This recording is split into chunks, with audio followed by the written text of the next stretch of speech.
I'll make you walk if you release my father." The words pierced through the courtroom like an arrow, breaking the heavy silence that preceded the sentence. A child of only 7 years old dared to say something unthinkable to the city's most feared judge. Her voice didn't waver, but the entire room exploded in immediate laughter. Lawyers mocked, reporters scribbled hastily in their notepads, as if watching a spectacle. Family members shook their heads in disbelief. To everyone there, it was nothing more than a ridiculous scene. A skinny girl in a simple dress and worn-out sneakers, promising to give back the legs to a man who had lived in a wheelchair for 15 years. Judge Fausto, known for his rigidity and coldness, stared at the girl with a furrowed brow. His austere face, marked by deep lines of severity, was the portrait of a man who no longer believed in anything beyond the law and the papers on his desk. "Girl," he said with a cutting voice, "this is a court, not a circus. Your words don't change the law. Your father will be convicted, and there's no miracle that will prevent it." The laughter increased. An elderly lady whispered loudly, "Poor thing, she's lost her mind." And another man mocked, "So make him dance, girl." "We're waiting." On the defendant's bench, the handcuffed father cried in silence. His shoulders trembled, not from fear of conviction, but from pain at seeing his daughter being humiliated. He tried to stand up, pleading, "Daughter, don't do this! Don't humiliate yourself for me." But Veronica didn't give in. She lifted her chin, took a few firm steps to the center of the room, and stared directly into the judge's eyes. Her little clenched hands trembled, but her voice came out even stronger. "I'll make you walk, sir, but first release my father." The judge gripped the wheelchair's armrest tightly. That phrase touched a wound he hid from the world. The accident that left him paralyzed. 15 years hearing doctors say he would never walk again. 15 years of accumulated pain, rage, and coldness. And now, before him, a child was saying she could give back what life had stolen from him. Fausto tried to laugh but couldn't. The entire courtroom waited for a response. He cleared his throat and finally growled with arrogance, "You have 2 minutes. Show me this impossible miracle, and when you fail, you'll learn that justice isn't bought with tears or childish tricks." A heavy silence fell over the room. Not even the most mocking had the courage to laugh at that moment. The girl's gaze carried something different. It wasn't innocence, it was burning faith, a shine almost impossible to ignore. The father sobbed, the mother cried in the back rows, journalists moved their cameras closer, guards on alert observed every movement. But Veronica only saw one thing, the man before her. She took a deep breath, slowly approached the wheelchair, and extended her small hands. Her eyes were steady, her voice serene, but loaded with conviction. "It's not a dream, it's a promise. You will walk, sir, and everyone here will see." And the courtroom, which seconds before was laughing, now held its breath as if something invisible was about to happen. Veronica knelt before the wheelchair. The cold marble floor seemed to pierce through her thin skin, but she didn't care. She placed her trembling little hands on Judge Fausto's motionless knees and closed her eyes, murmuring soft words almost like a child's prayer.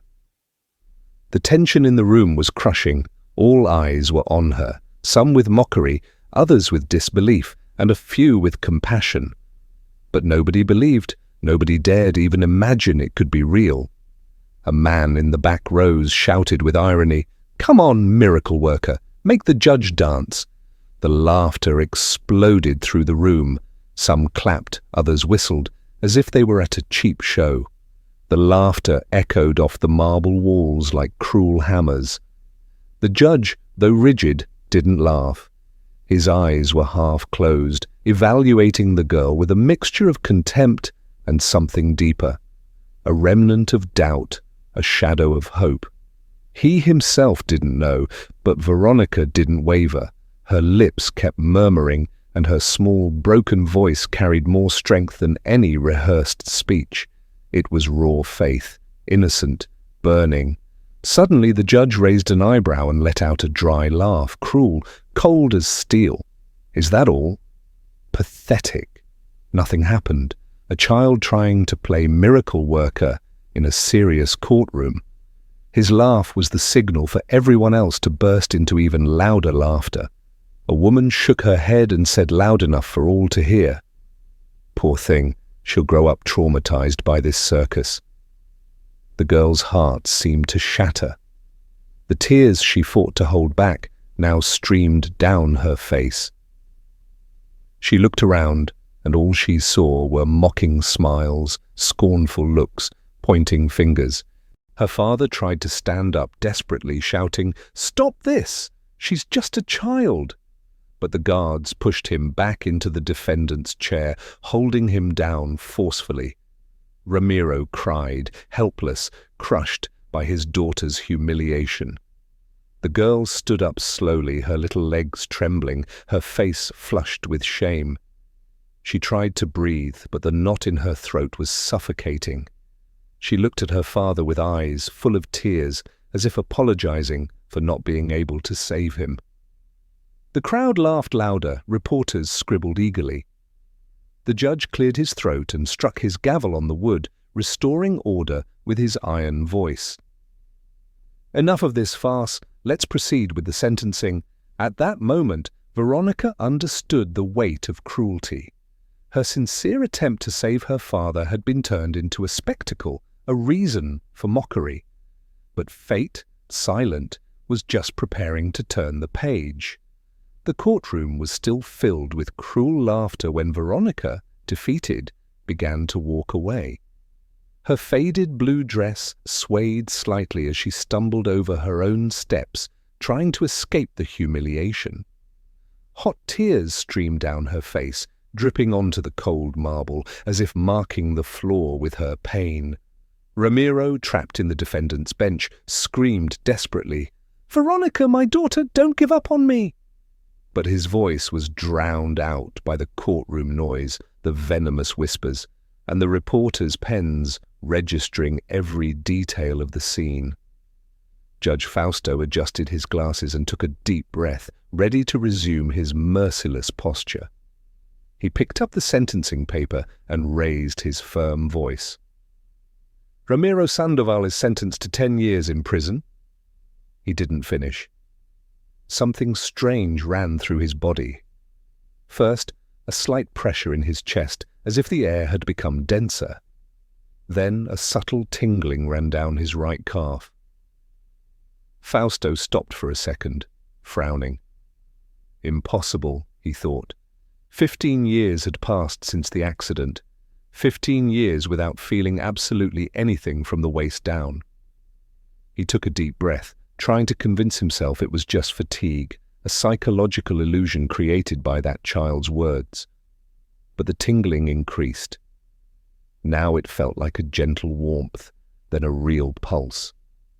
Fausto gripped the wheelchair's armrests tightly, his knuckles turning white.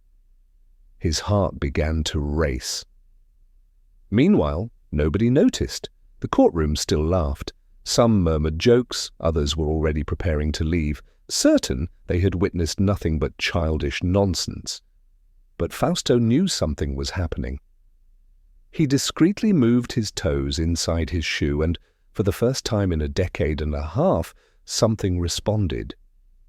It was just a small spasm, an almost imperceptible movement, but real. His eyes widened and cold sweat ran down his forehead. "This can't be." "Not here, not now," he murmured to himself.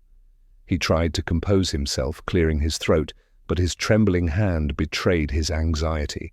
His eyes, once cold as stone, now carried something new: fear. Veronica, still near the door, stopped as if she had sensed it. She turned slowly, her teary eyes meeting the judge's. For an instant, silence took over the room. The cruel laughter ceased, not because they noticed what was happening, but because an inexplicable tension filled the air. A heavy, dense silence, as if everyone sensed that something extraordinary was about to happen. Fausto took a deep breath, trying to maintain composure, but deep down he knew. That girl's promise wasn't just a desperate phrase. Something impossible was awakening inside him. The silence hung heavy in the courtroom. The laughter that echoed seconds before had transformed into confused murmuring. Judge Fausto, always so merciless, seemed different. His hands trembled slightly on the dark wooden bench, and a drop of sweat ran down his wrinkled forehead. Veronica, standing near the door, kept staring at him. Her eyes, still wet with tears, now carried something more: hope.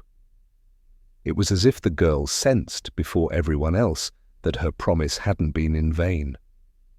Suddenly, the sound of metal scraping echoed through the room. It was quick, almost imperceptible, but some noticed it. The judge's feet had moved. "Did you see that?" a reporter in the front row murmured, lowering his camera in disbelief. "It can't be," whispered a woman, squeezing her husband's hand beside her. The guards near the defendant's bench looked confused. Even Ramiro, the girl's father, suddenly raised his head, eyes wide, as if a spark of hope had pierced his weary soul.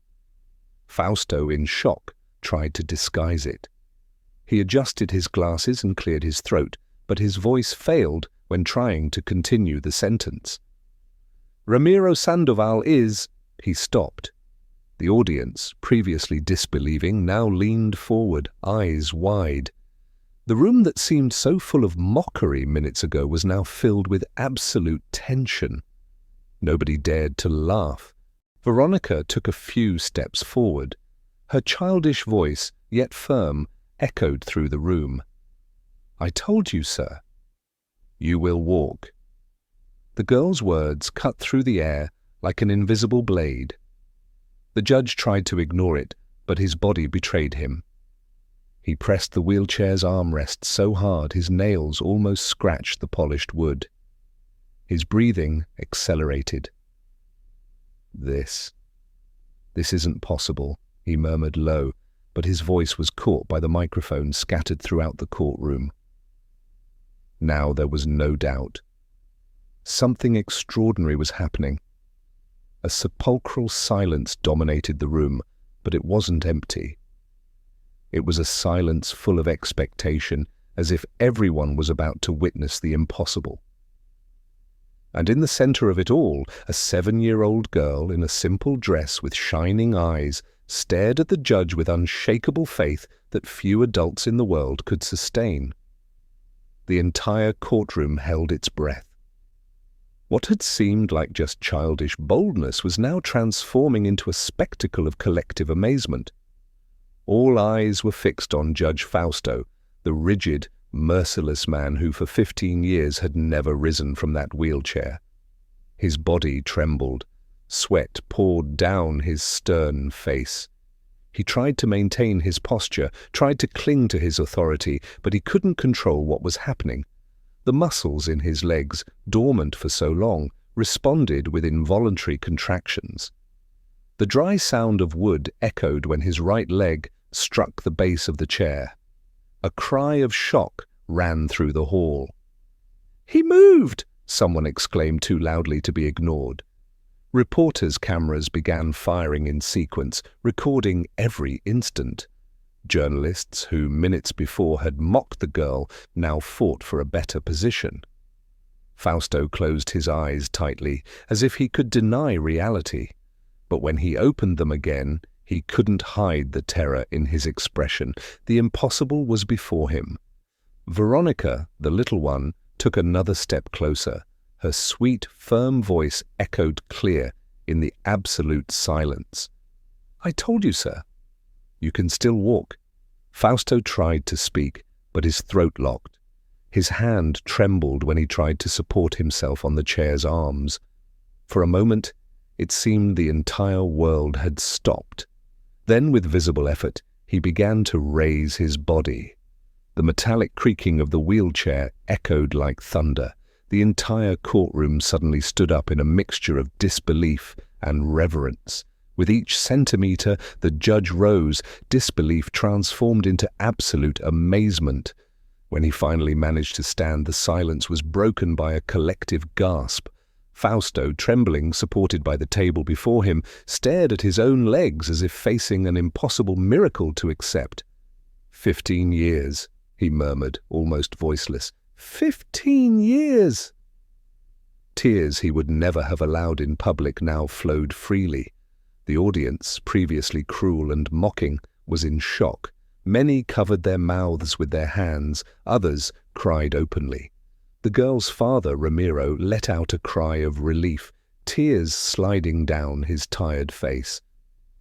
And in the center of that inexplicable spectacle, Veronica smiled, not with arrogance, but with the serenity of someone who knew from the beginning that faith could defy even the hardest certainties. That wasn't just a courtroom that morning. It was the stage for something no one would ever forget. The entire courtroom was in absolute silence. Judge Fausto, the man who for years had been a symbol of hardness and coldness, remained standing before everyone, still trembling, supported by the table. His eyes, once cold as marble, were now welling with tears, reflecting the shock and vulnerability of someone whose life had just been turned upside down. He tried to speak, but his voice came out choked. This isn't possible, he murmured, as if trying to convince himself. Veronica, only 7 years old, looked at him with the same serenity she had carried from the beginning.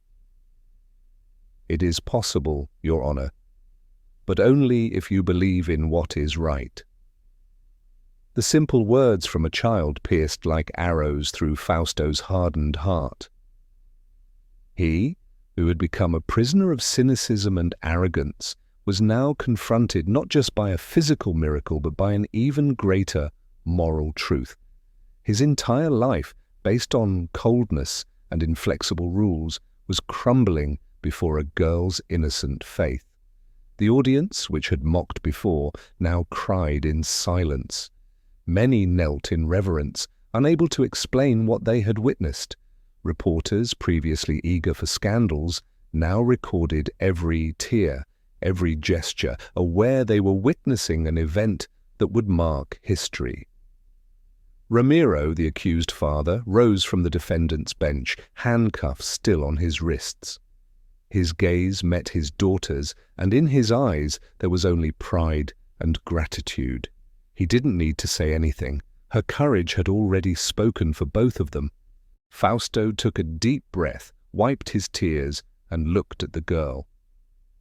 "Veronica," he said, his voice trembling, but carrying something new. "You taught me what no law book could ever teach."